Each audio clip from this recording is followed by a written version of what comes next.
So guys, many Nigerians are still hailing Donald Trump after the recent airstrike. It is now being said that 25th of December was supposed to be a bloody one across many states. I mean, these terror guys plan to strike so many communities, Christian dominated communities in Nigeria. But because of that intervention by Donald Trump on the night of Christmas, guess what? It scared these terror guys. Even Khan has testified that this Christmas is one of the peaceful Christmas that they've seen for some years now. Khan leadership visited Tinubu in Lagos, which many people have also criticized. But this is what the Khan president said. This Christmas is the first in many years that we were not woken up at midnight with news of a church attack. This is a positive development worth sharing, and we hope and pray that this peace will continue. Also, even Raymond, the lawmaker from the United States, has come out to say that for the past 2 Christmas it has been bloody, that only this Christmas has been declared safe, as in people like in Middle Belt were able to sleep and celebrate their Christmas. So this is really making Nigerians to like say, oh, Donald Trump has really helped to bring peace, at least to an extent, in Nigeria. Also, you are going to be watching this lady who also said that there have been so many speculations that there were going to be so many attacks across Nigeria. I mean, these terror guys plan to attack so many places on Christmas Day. But because of that Donald Trump early strike, it now weakened their territory, weakened their boldness, their audacity, and many of them have gone hiding. Now, the Sokoto state government has also come out to confirm that the airstrike by Trump by some of the terrorists, like yes, the Sokoto government confirms U.S. airstrikes, says terrorist camps destroyed, no civilian casualties, meaning that these terrorists were really hit. If their camps were destroyed, it means that many of them must have gone. So guys, this is really a welcome development. I'm just going to allow you to take a look at some of these videos and let me know your honest reaction in the comment section below. Please don't forget to subscribe and turn on the bell notification. Thank you.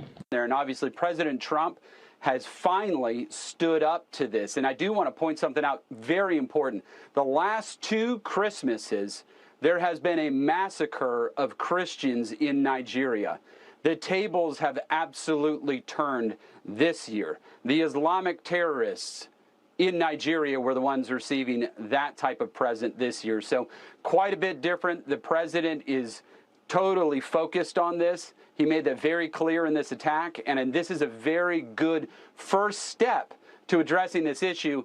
And we did this in coordination with the Nigerian government, which is very important to point out, because this isn't the United States unilaterally doing this. We are doing this in coordination with the Nigerian government to help secure their country and end the slaughter of Christians in Nigeria.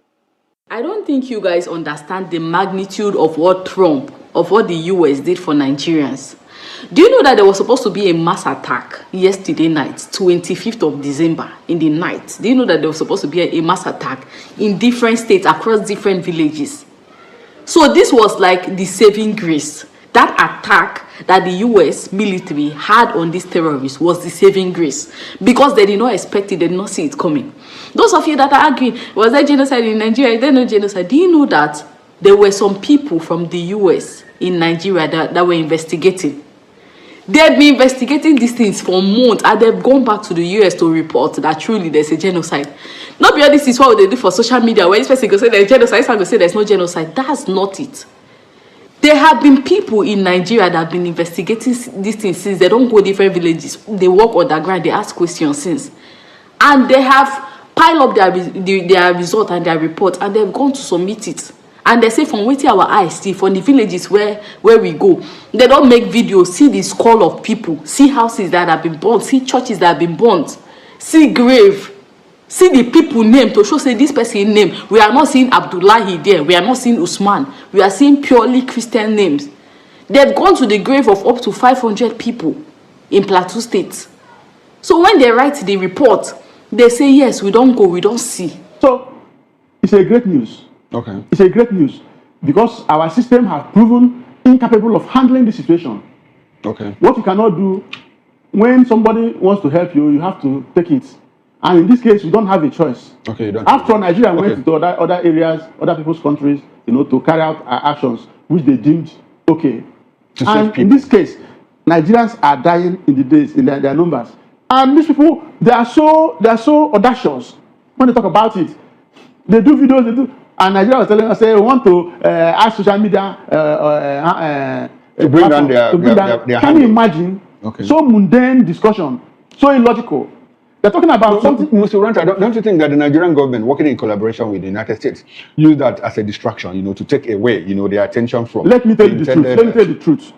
I may not confirm this truth 100%, but right inside of me, I know that the actions of America, they didn't carry Nigerian government along. If they had done that, the thing would have been leaked. Okay, but we have a major media house report that look, it is Nigeria and US, that did the bombing. When the Department of War issued statement, did they say it's a joint operation? They didn't say so. Would we be seeing the US government sending their person to come have a renegotiation or maybe a discussion with the Nigerian government? We saw that also played out in Abuja. The back and forth, the meetings that were being held, even the Riley Moore who came into Nigeria to check out things. Don't you think that the attack or the launch was might have actually been a collaboration? Yes. Well, I still do not believe it that there's a collaboration to that extent. Look, there are things. The Americans are not fools now. During the time of Jonathan, look at how many years ago. Okay. They made plans and they devolved that plan to the Nigerian security authorities, and that plan was passed immediately. Okay, and it clicked. To the people, and it clicked. Okay. Now, Mr. Uranta, before we go to our virtual guests, we've been joined by two of our virtual guests. I would like to ask you this question. Did you believe when Trump said all of these things, and at a point it looks like there was a law, a lot of people believe that days, or a week after Trump said guns are blazing, that he was going to do it. At that point, did you believe that Trump was going to come to Nigeria to do something? Were you convinced? Or do you think that he was just giving out sound bites? Let me tell you, I have been reading Donald Trump 15 years before he became president. Okay. He's a man that does what he said he will do. He means what he said and says what he meant. He's not a man that blabbs. Okay, so you didn't wish it away. You knew. I knew he was going to act. Especially when he asked the Department of War, Hexed, to prepare for war. Even when he asked the legislature to give legal bites to that statement, I knew. In fact, the moment he mentioned it, I knew it was going to happen.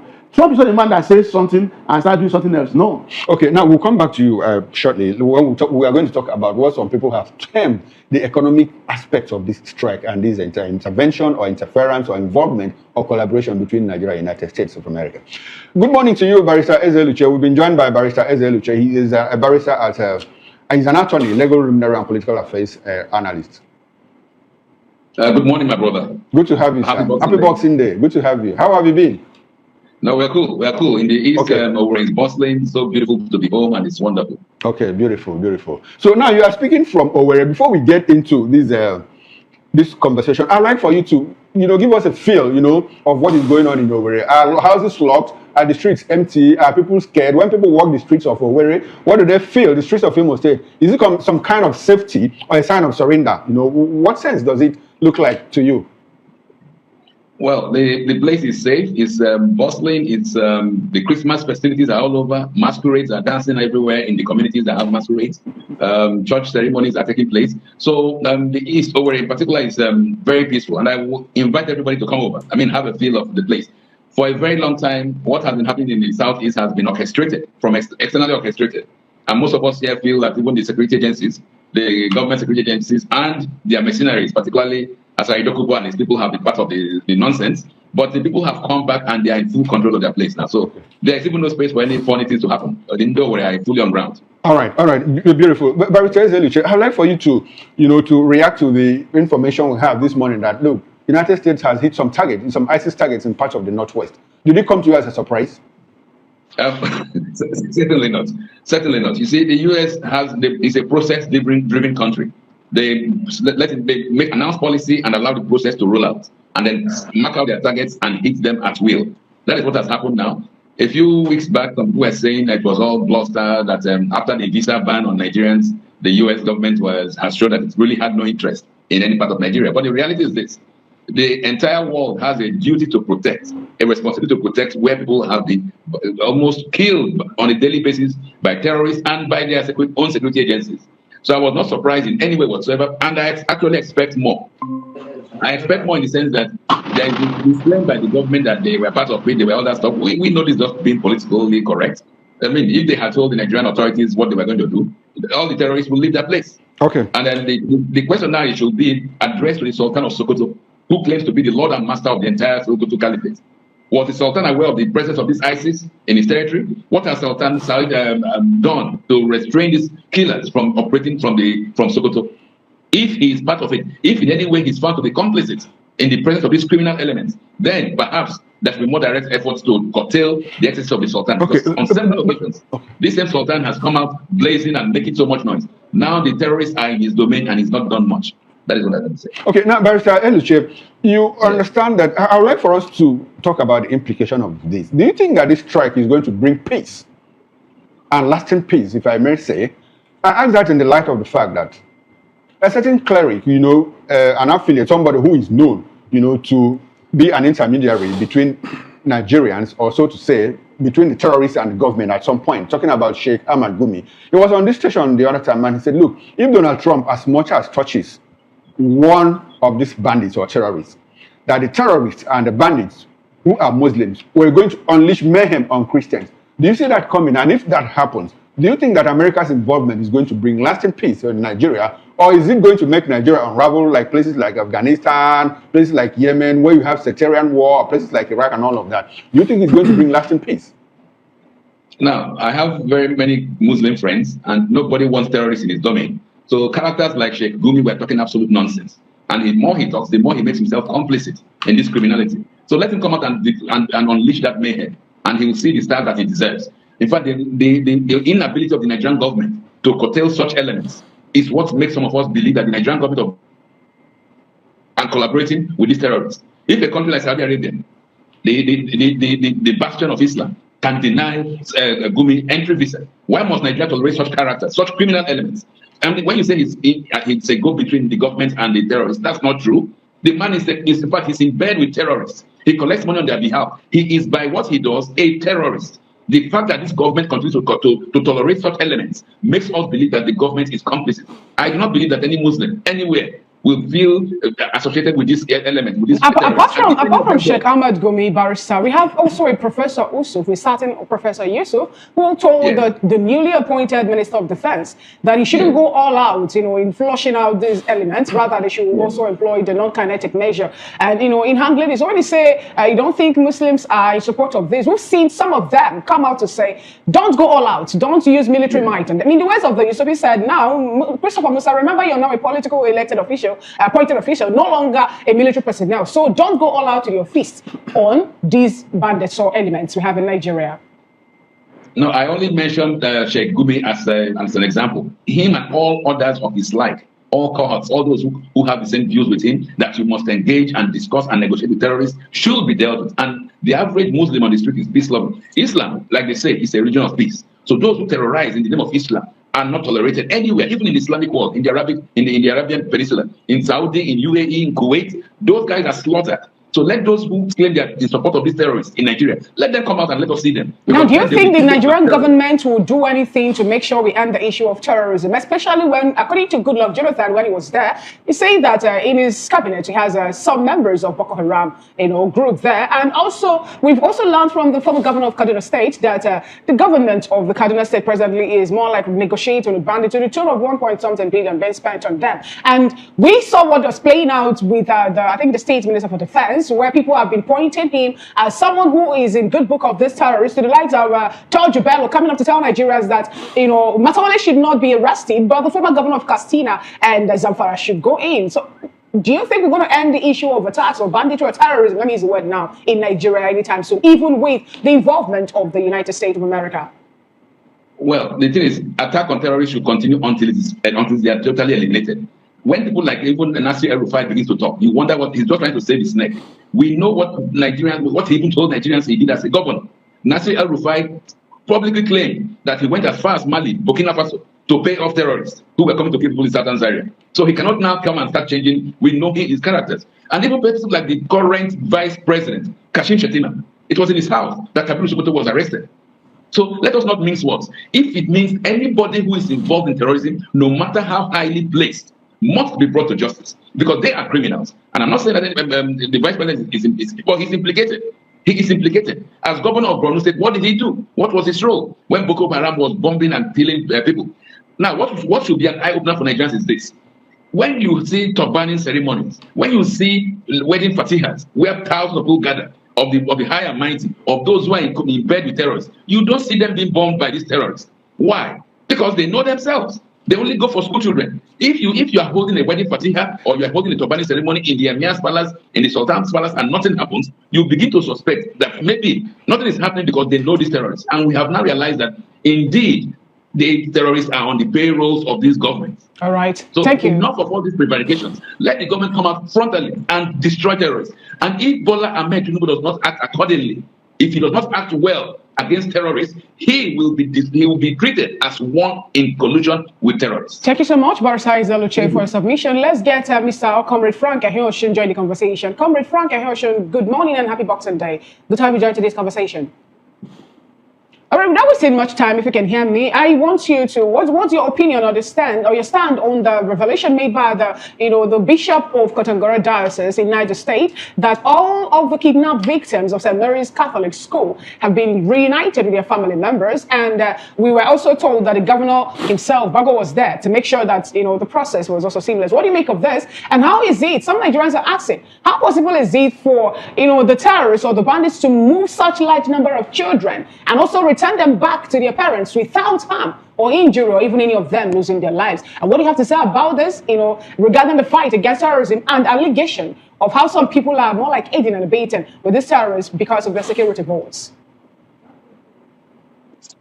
Yeah, I can hear you quite. Hello? I can hear you. If you can hear me, please, I'll need you to answer the question. Yes, I can hear you quite. On the issue you raised, in my opinion, Nigeria, unfortunately, is not a serious state. In fighting terrorism, it actually falls within the purview of comedy of sorts. I think the only fortune we have that we can count on right now is that the US president has put his voice to it and further taking a step by ensuring that there's action to follow. Unfortunately, as wonderful as this may appear, the best we can get from these lines of intervention are simply temporary reliefs. Because no nation builds another. Nationhood is the responsibility of the collective who have chosen to come together and pursue the cause of their interests as a whole, as a people.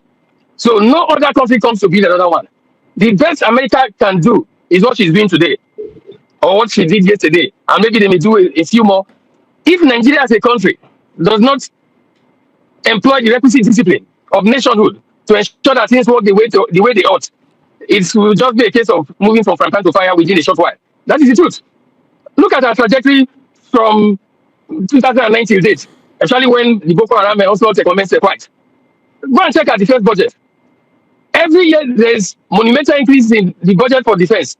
There now seems to be quite a proximate relationship between increase in defense budget and increase in security. Because increase in insecurity rather, not increase in security. Because insecurity is not a business in Nigeria. Up here is over 5 trillion. Go and check what the budget was. The last budget that Jonathan passed in his time. The budget for defense alone is about more than the budget of the whole country as at that time, barely a decade ago. How many Tucano jets did Nigeria buy? How many helicopters have been bought?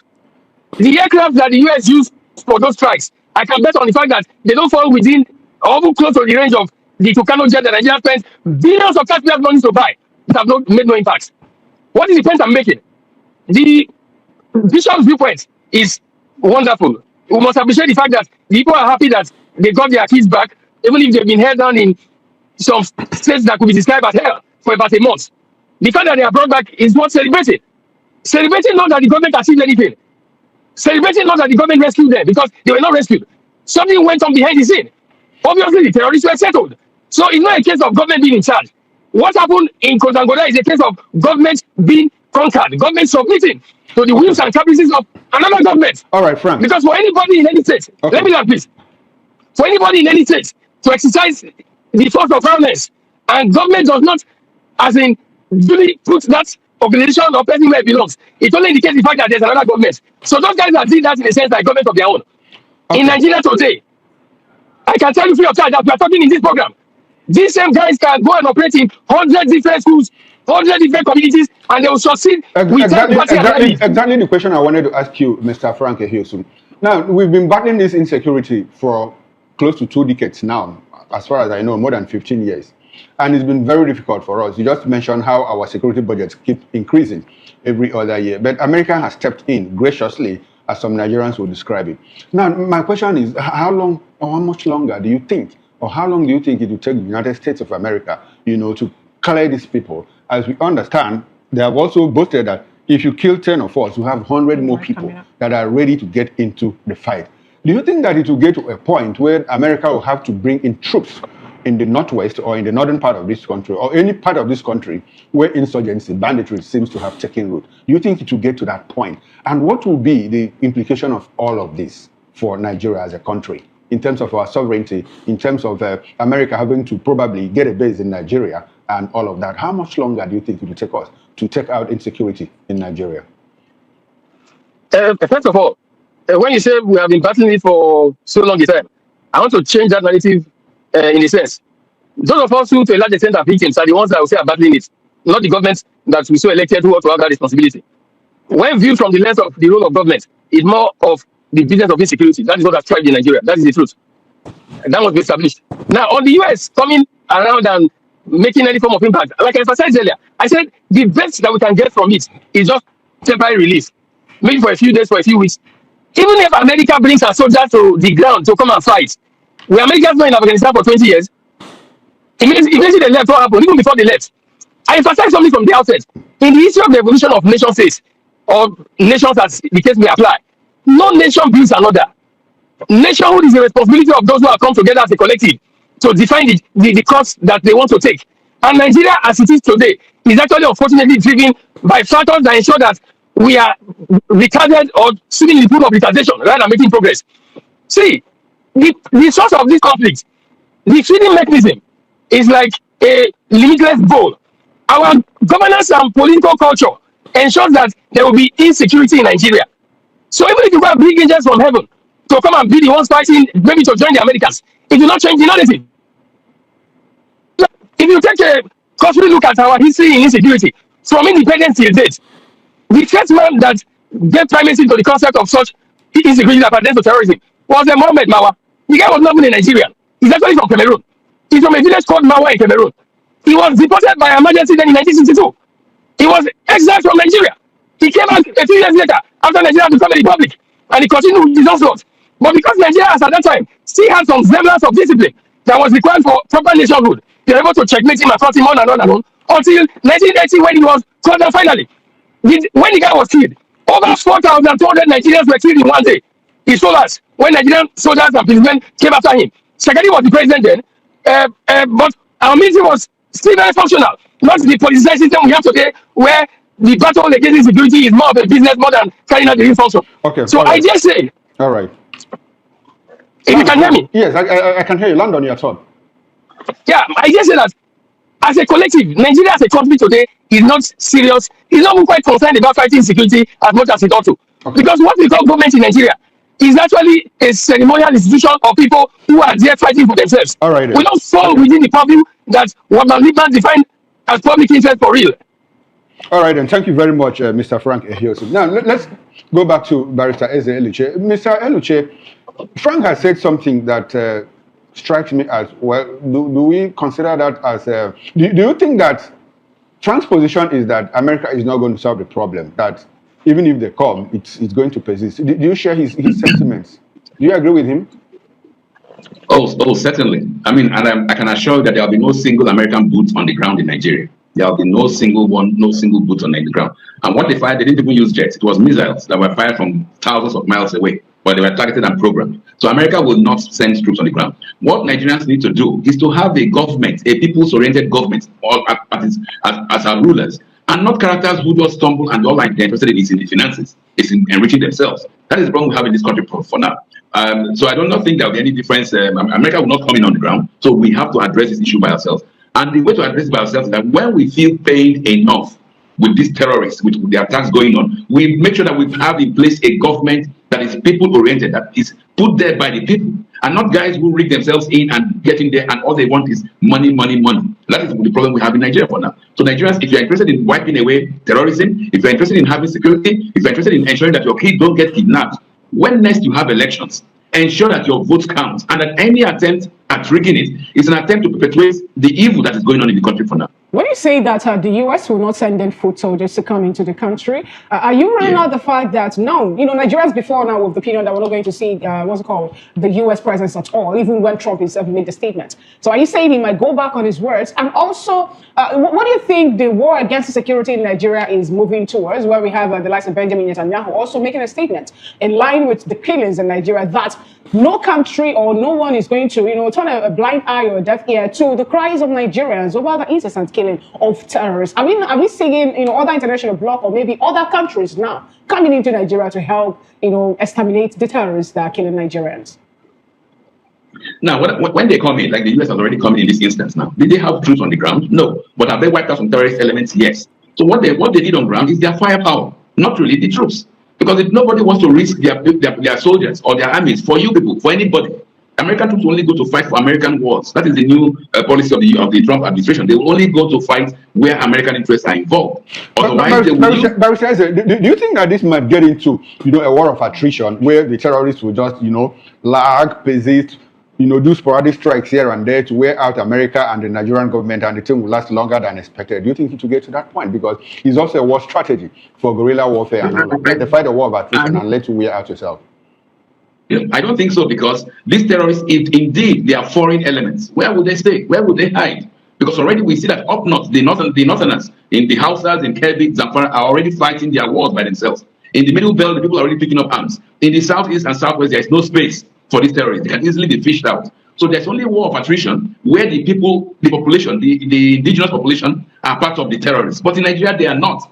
Most of these terrorists are foreign elements, either from Arabia, from the TÈRR0RISTS or the Fullers from across the West Africa, but they are not indigenous. But they have a huge followership and some kind of sympathizers, in the north. Well, because when you try to hit them, you hear certain sort of people, opinion leaders in the north come and say, look, a strike against them is a strike against us, our people.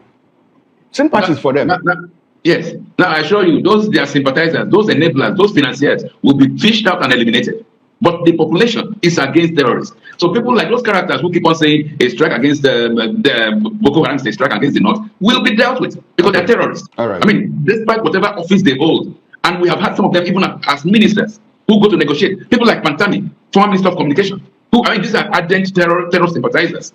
Those guys need to be fished out and dealt with. Okay. But does the Nigerian population, and do they admit or do they condone terrorism? The answer is no. Like I told you, in the southeast, southwest, there is zero tolerance. Okay. Middle belt, zero tolerance. In the north, the Hausas are already fighting against it. So where will they hide? Right. So there is no war of attrition going to go on. Okay. This strike will eliminate terrorists, and that is the end of it. All right. Thank you very much, Barrister Eze-Eluche. Now, we've been joined by Honorable Felix Pascal Pulevo. He's a public affairs analyst and political commentator, and he joins us from Taraba State, which is the northeast, but we understand that the strike took place in the northwest. So let's get a feel of what is going on in the north from Honorable Felix Pascal Pulevo. Good morning to you, Mr. Pulevo, and thanks for joining us on VOP this morning. Thank you, Mr. Chukuma. It's my pleasure. Okay, good to see you again. Happy Boxing Day. Yeah, it's my pleasure. Thank you very much. Okay, now we hear that there's been a strike, on ISIS targets by the United States of America somewhere in the northwest. Do you have that information? And what's going on in the north as we speak? Can you help us, gauge the pulse of the people in the north, especially where you are joining us from? Has the information filtered, and what is the response of the people? Okay, thank you very much. Yesterday evening, almost yesterday night, those of us who are social media compliant saw it online, and then we began to feel the waves around in the community. So for us here in the north, when I woke up this morning, I spoke with 7 of my friends across Sokoto, Jigawa, Kebbi, Zamfara this morning to know what's the situation, and one was able to oblige me a video call self. Okay. And then he was able to show me how people were reacting to the situation. Okay. In my own little northeast here where we are, there is a little divide. Even if you check out the activities on social media, it was a good Christmas gift to the Christians. They have been jubilating and celebrating it. Some genuine and non-fanatical Muslims also commended it, who are not sympathizers of the terrorists. I've read a lot of commentaries from them. They have also commented that, and especially they commented the fact of the surprise nature of the attack. And just like the way some people have opined in the studio, if it is something that was earlier hinted, probably it would have failed. So, but people are happy, people feel more confident, people are excited that something like this is happening, and that people are feeling that we can take that breath of fresh air, that we can really live in this space in our country.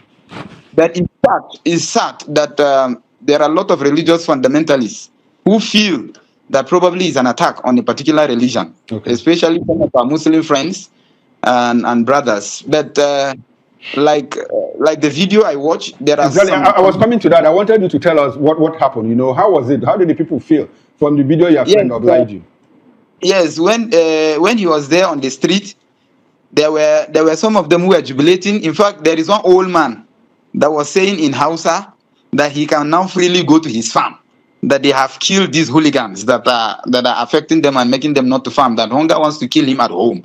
That they are happy that whoever is going to give them this peace, they will welcome it, even if it is America or any country of the world. So they are happy. These guys have held them hostage for years because the situation has been such that they live with these people in the community, sir. They are there, they move around with their guns and all, and then you are compelled not to give any hint or information to anybody. So much so that they know themselves very well, they control them, they sit with them in the market, they drink around with them and all whatnot. And so if peradventure they get to hear that you have given out a hint to anybody, then they pounce on you, they just kill you and all that. In fact, they even ask people for monies before they are allowed to go to farm in some places. That is how sad the situation. Are these Nigerians, are you aware if they are Nigerians or foreigners now? Since they have known who they are, more like interact with them, relate to them. Are they Nigerians? Are they indigenes of those states? Or are we seeing foreign entities do that? No, basically, most of these guys cover their faces even while they move around in the community. And Hausa is a language that is spoken beyond Nigeria or beyond modern Nigeria. So Hausa is spoken in Niger, in Mali, and some of these African countries that are our neighbors. They speak Hausa there because you see Hausa and Fulani people in some of those areas. They speak Hausa, but on a realistic note, you will know from their accent that some of them are not Nigerians. But then definitely there are a lot who are Nigerians. The sad situation is that I was privileged to be in Maiduguri as a 2009, 2010 when Boko Haram started. When this thing started, sir, it was a case of people shielding it. They knew some of those boys who were doing it, but they were now seeing it as if it was something like it was a fight. Maybe we are farmers that farm yam, and then these are boys that are trying to see that our yam is not stolen by others. So they didn't see that it was going to escalate to get to this point. They were looking at it as if they were young men who were coming up, trying to protect their faith, trying to ensure the enthronement of Sharia law or Islamic law in the parts of the country and all whatnot. But then over time, it took a different dimension because they were now killing randomly, they were killing indiscriminately, and not really going by some of those things, because their ultimate mindset is that when they get you, you find small children, they will tell, especially these Almajiri boys, they will not tell them, you find somebody has been in this Almajiri system for up to 20 years of his life. He has grown in it. He didn't have the opportunity of Western education, only this one. So now they psych him and tell him that, look at that small boy that was born in that house. They used to go into the houses to beg for food. That look at that small boy that was just born yesterday while you were already grown up. Today, he has come back from the US or he has finished university within the country. He is driving a car and all whatnot. And you that is his senior, you that is his elder person, you are eating from scraps that fall from their table. That is this a fair system? That your age and whatsoever is not considered and all whatnot. And because they are limited in this Western education, they easily, because they are gullible, they easily give in to these kind of things and then now say that this Western education is bad because it is not fair, it is not just, it is just for some few persons. And then people are indoctrinated and they keep fighting and killing people indiscriminately. As a Northerner, can you say it's justifiable for such to go out? We know that in the North, some people even enjoy free education. Some people are being paid to go to school, but yet we see the likes of the Boko Haram, coming up to say that Western education is haram, that people shouldn't indulge in it. So is it justifiable now for such to make it to the table? Because the likes of Sheikh Ahmad Gumi was also suggesting that Nigerian government should find them a suitable education that will also align with their level of understanding, not like going for Islamization. But they are already, being forced or asked to get themselves enrolled in education. In Kano State, for example, have Concourse so then have so many schools. The Concourse movement, they have all education, even food will be made available. The likes of Goodluck Jonathan also provided schools for them. The former governor of Imo State, in the person of Rochas Okorocha, built many urban general schools for them to go and get Western education. But it's more like they turn their back towards that. Is it justifiable now for us to say the discrepancies we have in social stratification is what enabled them to pick up arms and start killing people? It's not justifiable because just the way you said, it's not like they were denied the opportunity. I know a lot of states who have been doing wonderfully well. Even back then, when I got admission, I was in the university. So states like Yobe State, for example, once you pick up admission, if you are admitted to go and study in the university, irrespective of your department or the course you are going to study, as at then, I don't know if it is still running, you will go to their scholarship board and you pick up a state government appointment. So I had some of my colleagues, especially those who were in engineering, and the medical college and all, that were collecting. Automatically, you become a civil servant, level 7 in the state government.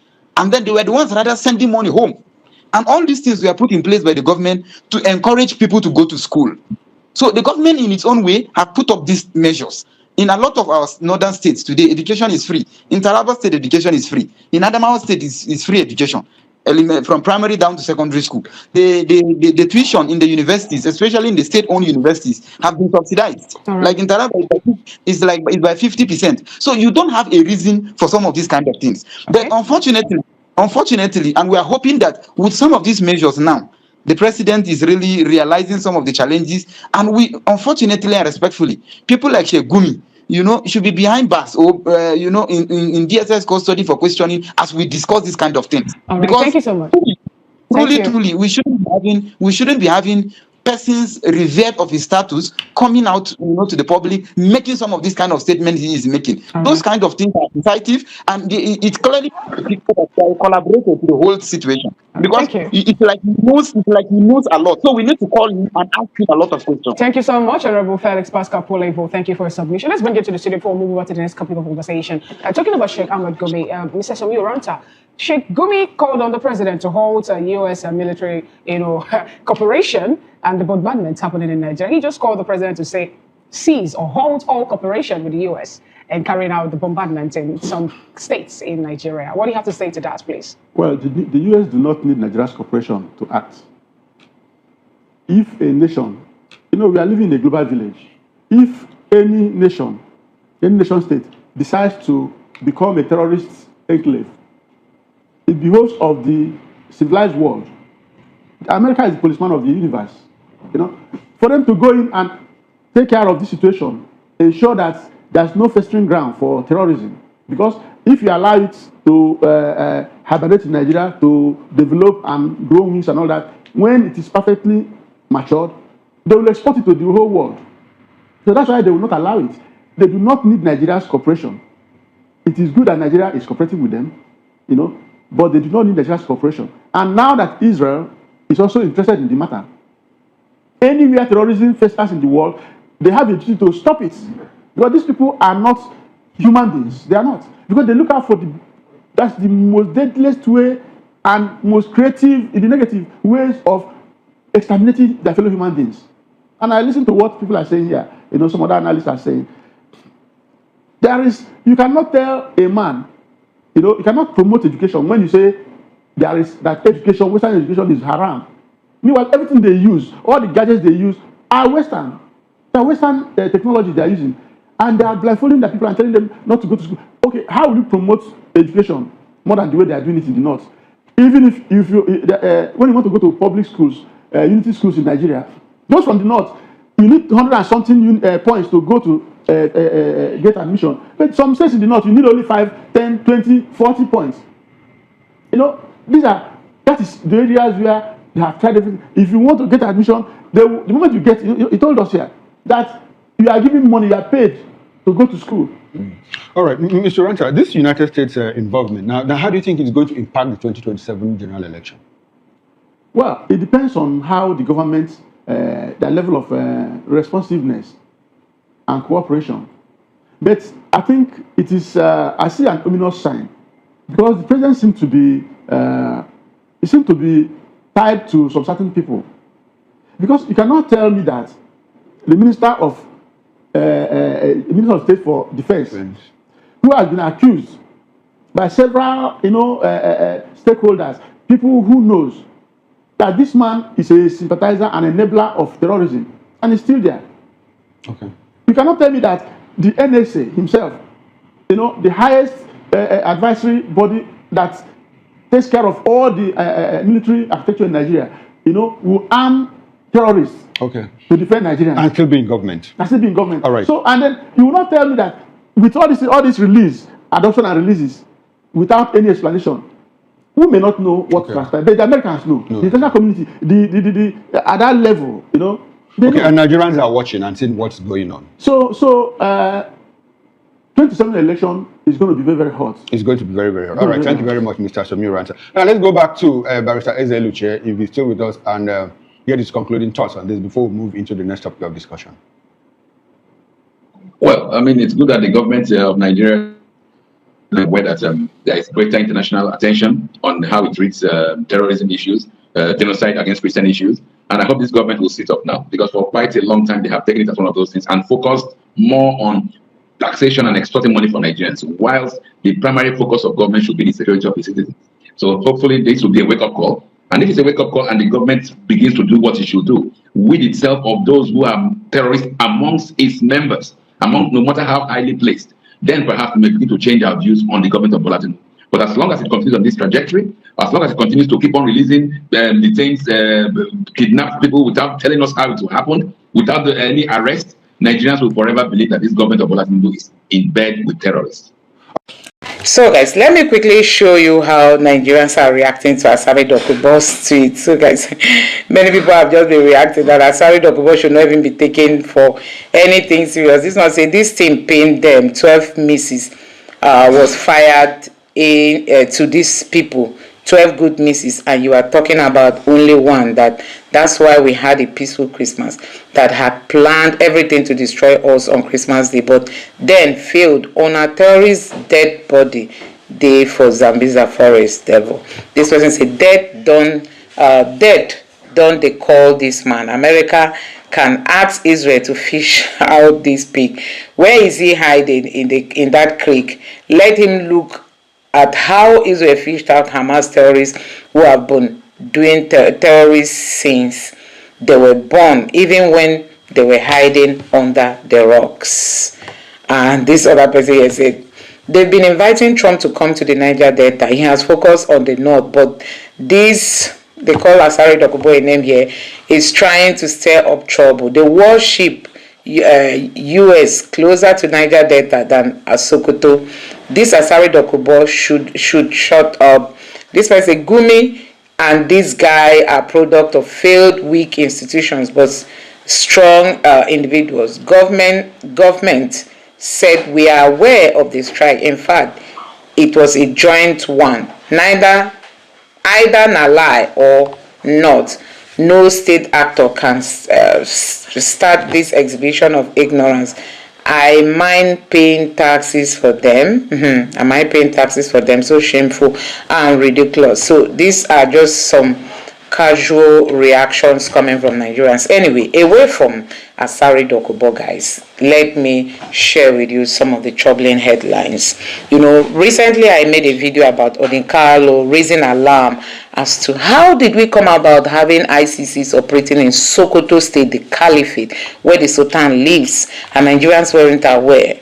And Odinkalo was saying that the government has always told us that we have bandits there. So how come they are now terrorists and we are unaware? Now, there is this report from Premium Times. I'm going to read exactly what the Premium Times report says. It says, the district head of Bale in Gudu local government, together with the district head of Gongono in Tangaza local government, met with Alhaji Bello Wamako, the then chairman of Mieti Allah Cattle Breeders Association, MACBAN, and discussed how to tackle Zamfara bandits.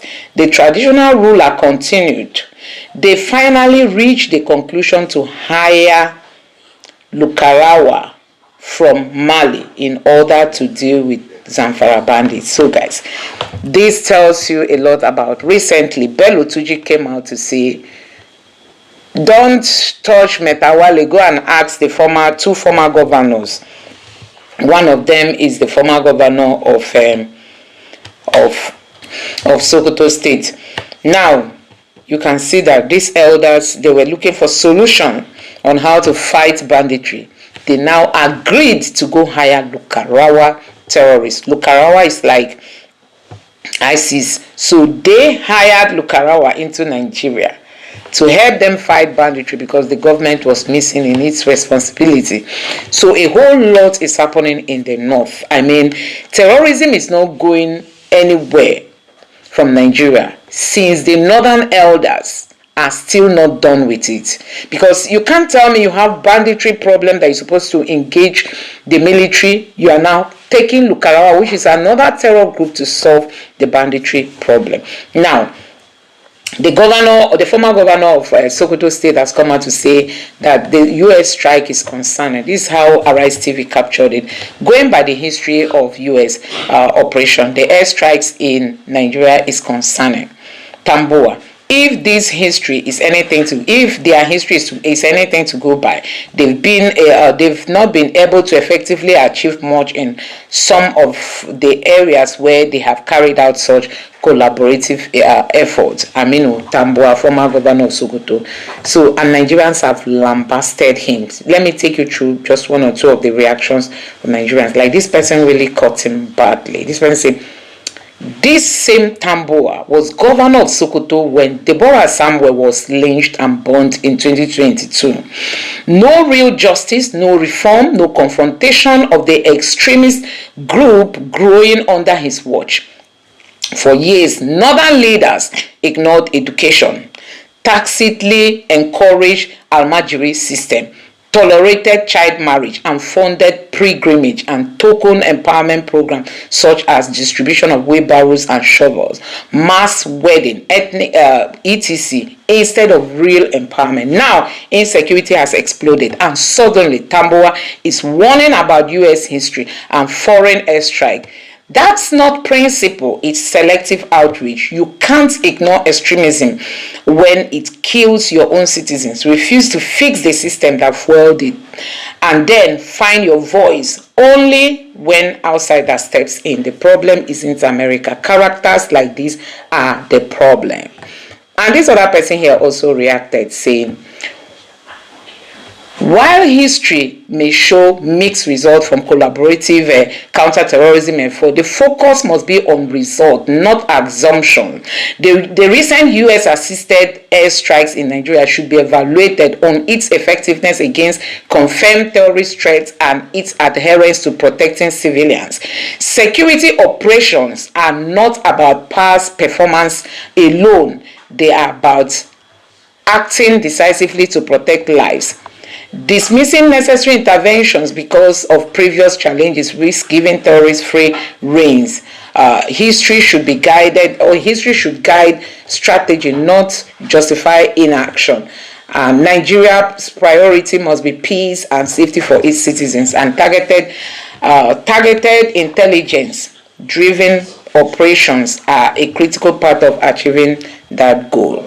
This other person here say, can anyone ask Tambuwa what Nigeria has achieved since fighting Boko Haram?